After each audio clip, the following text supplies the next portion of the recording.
Good morning, class 8 students. Welcome to Ascent online classes. Last time अपने constitution chapter में ये की features पढ़े थे। फर्स्ट की फीचर्स कौन कौन से, पहला पहला की फीचर्स अपने पढ़ा था फेडरलिज्म। इसके बारे में सबने अच्छे से पढ़ लिया था, जो सेंट्रल गवर्नमेंट कवर करती है। अब सेकेंड है पार्लियामेंट्री फॉर्म ऑफ गवर्नमेंट। आपको यहाँ पे सबके पॉइंट तो बिल्कुल लर्न होने चाहिए। Without points you can not right anything. Third points अंदर है सेपरेशन ऑफ पावर। फोर्थ है फंडामेंटल राइट्स। ये 4 पॉइंट आपको अच्छे से इसमें याद होना चाहिए।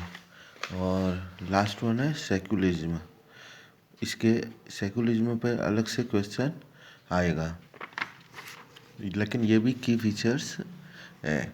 अब है पार्लियामेंट्री फॉर्म ऑफ गवर्नमेंट। ये तो थोड़ा फास्ट पढ़ेंगे। पार्लियामेंट्री फॉर्म ऑफ गवर्नमेंट्स में इसमें आपने ये डायग्राम ये इसमें देखा होगा आपने। ये सब जो लाइन वगैरह है, इसमें ये गवर्नमेंट ये बताया गया है different part of government you just read about constitution of representative who are chosen by the people. और ये इलेक्शन वोट दे रहे हैं और ये अपने वोट के थ्रू पीपल को एक रिप्रेजेंटेटिव दिख रहे हैं। जैसे लास्ट 7th क्लास में एक स्टोरी देखी थी, वो आपको इसमें एक कोई दलित लाइन में खड़ा रहता है और उसको बहुत देर से नंबर आता है, तो वो उसकी कास्ट की वजह से। लेकिन इसके अंदर the constitution of India makes your the universal adult. जो भारत का जो संविधान है वो सबके लिए सेम रहता है। और यूनिवर्सल एडल्ट मतलब जो 18 ईयर और 18 से ऊपर होता है उसको यूनिवर्सल एडल्ट बोलते हैं। ये सभी आप देख रहे होंगे 18 और 18 से ऊपर होता है। Suffrage for all people of India. When they are preparing the constitution, the member of the constitution assembly felt that the liberty struggle had prepared the assembly for universal adult suffrage, that this would help stimulate a democratic mindset and break the clutches the traditional caste class gender sequence।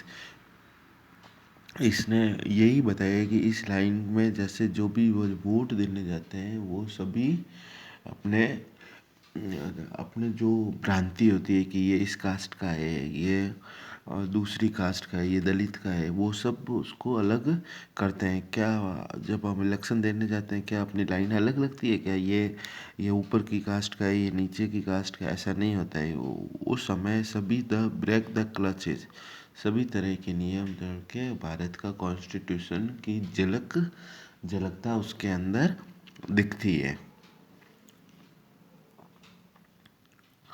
And also every person, देखो, this means the people of India have a direct role of electing and choosing their representative. और उसका मतलब ये होता है कि ये person को या नेता को चुनने के लिए इसमें डायरेक्ट रोल होता है। Also, every person of the country, irrespective of age and her social background, can also participate in election. These representatives are answerable to the people. You will read about why representative is important democratic functioning in Unit 2 of this।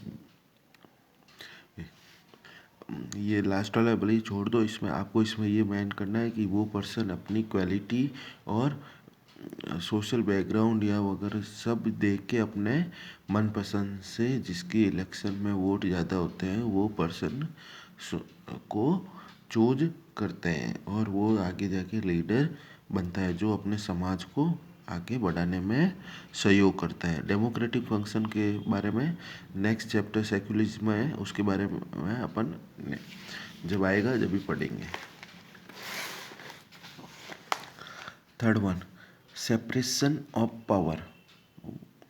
Word को समझो, separation of power, सभी separate मतलब सबका individual power, मतलब जितनी भी संस्था है, ऑर्गेनाइजेशन है, उसको अपना अपना पावर दिया गया है। लेकिन इंडियन कॉन्स्टिट्यूशन के अंदर 3 तरह के जो पावर्स होते हैं, कंपोनेंट कितने तरह के होते हैं,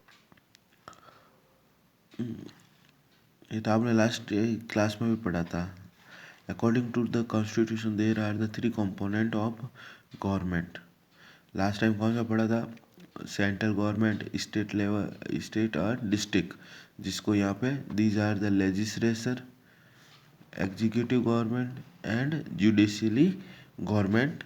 आप इसको एक कॉन्स्टिट्यूशन वर्ड में यूज करते हैं। ये सबको लर्न होने चाहिए। ये आपके एग्जाम पॉइंट ऑफ व्यू से 101% ये वाला आपको पूछेंगे। What are the 3 component of governments?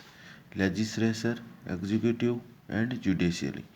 Legislature मतलब क्या होता है? The legislature belong to our chosen representative, जिसको हम चूज करते हैं, जैसे ये वाला elections by the universal adult rules. Second, the executive is the smaller group of the people who are responsible the executing laws and running the government.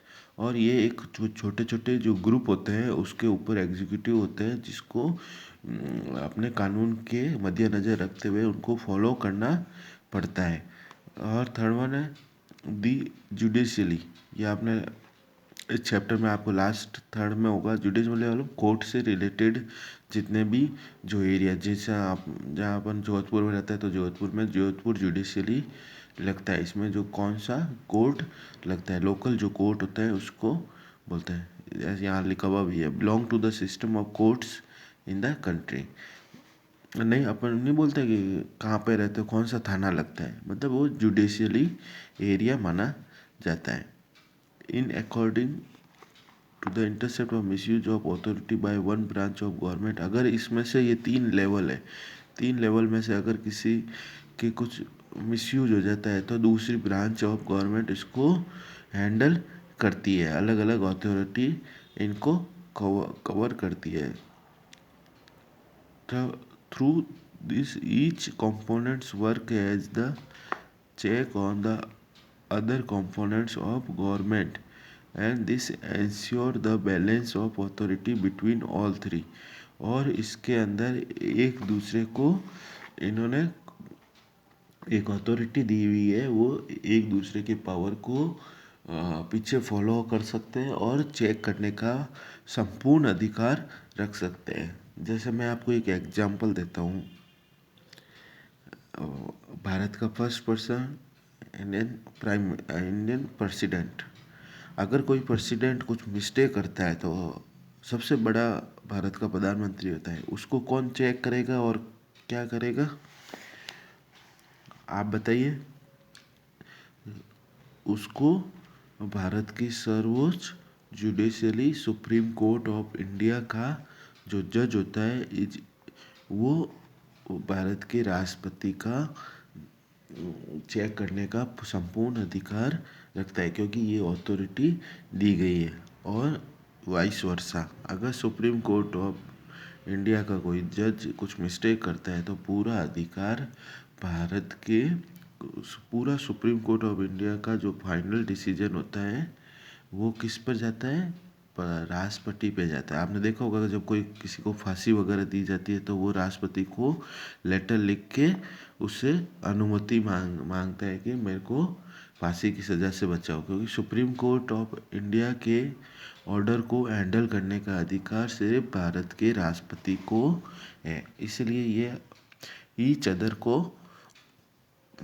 एक power दिया गया है। अब ये फंडामेंटल राइट्स है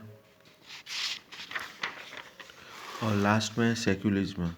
इसके ये भी आपको मैं पढ़ा लूँगा। सेक्युलरिज्म नेक्स्ट चैप्टर में भी है, इसमें भी है, और होमवर्क में ये आपने क्वेश्चन सब कर लिए होंगे।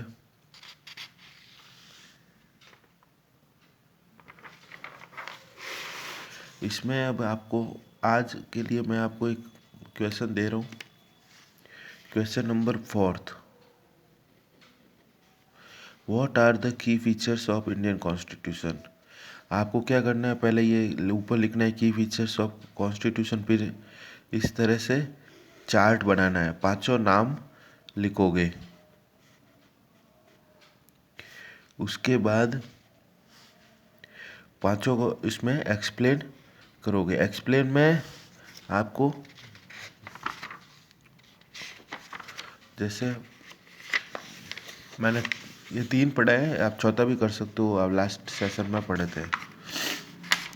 अब ये जो चीज़ है इसका मतलब ये नहीं है कि आप पूरा का पूरा पैराग्राफ इसमें लिख लो। कुछ लाइन आपको इसमें से इम्पोर्टेंट लाइन लिखनी है, लेकिन इम्पोर्टेंट मतलब ये नहीं है फर्स्ट 3 लाइन। इस बार आपके बोर्ड का एग्ज़ाम है, 1 बार 2 बार 3 बार आप पढ़ोगे, इसमें से आपको जो लगेगा इज़ वेरी इम्पोर्टेंट, तब आप उसमें से निकालोगे। पहले की फीचर्स के बारे में लिखोगे, क्या होता है की फीचर्स, फिर उसके बाद उसको एक्सप्लेन करोगे। और कुछ जगह मैंने आपको बताया भी था ये इम्पोर्टेंट है, बीच में मैं बताता हूँ। पैडलिज्म में आप बेसिक चीज़ें लिख सकते हो, this refers to the existence, ऐसे करके आपको कम से कम 10 to 15 लाइन्स सबका लिखना है, ये सभी का। अब मैं आपको एक एक का पैराग्राफ का नहीं बताऊंगा, you are not a student of class 5th और 6th कि आपको एक एक लाइन में बताऊँ। इसमें आपको खुद को नोट्स बनाना है, 3rd का 4th का, ये क्वेश्चन करके आपको थर्सडे को आके मेरे से कॉपी चेक करानी है। ये वेरी इंपॉर्टेंट है आपके नेक्स्ट 9th में 10th में। ये पूरी बुक है आपके इस फंडामेंटल राइट्स पे, पूरी की पूरी बुक है की फीचर्स। और यही अगर ये चैप्टर आपके इसमें आया है तो ये बता देंगे। और सिलेबस को मैं 50% वाला है, वो मैं आपको नेक्स्ट सेशन में या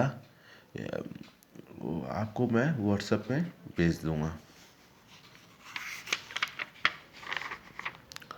होमवर्क के लिए question number 4th। Thank you.